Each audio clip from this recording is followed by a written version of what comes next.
নিশ্চিত হয়ে আমরা ঘটনাস্থলে আসি। ঘটনাস্থলে এসে দেখতে পাই যে একটি ট্রাক ভর্তি গাড়িতে অনেকগুলো গ্যাস সিলিন্ডার ছিল এবং দাউ দাউ করে বলছে এবং বেশ এক্সপ্লোশন হচ্ছে, যেখানে আমাদের বেশ চ্যালেঞ্জ ছিল।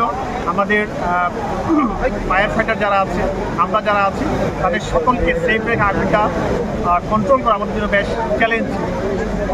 আগুনের ভয়াবহতা এত বেশি ছিল যে আমরা আমাদের পার্শ্ববর্তী যে স্টেশন আছে সরাইল ফায়ার স্টেশন, সেখান থেকে আমাদের দুটো ইউনিট এসে আমাদের সাথে যুক্ত হয়েছে। তো আপনারা এখন দেখতে পাচ্ছেন ইনশাল্লাহ আমাদের আগুন আমাদের পুরোটা কন্ট্রোলে চলে আসছে। এখন পর্যন্ত আমাদের কোনো যানবাহনের ক্ষয়ক্ষতির কোনো নিউজ নাই। তো আমরা এখন পর্যন্ত কাজ করে যাচ্ছি। আগুনের নির্বাপন শেষ হলে আমরা এক্স্যাক্টলি কী কারণে অগ্নিকাণ্ড সংঘটিত হয়েছে আমরা সেই বিষয়টা আপনাদেরকে বলতে পারবো।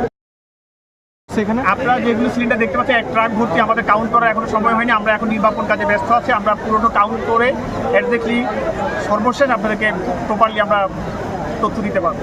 ধন্যবাদ।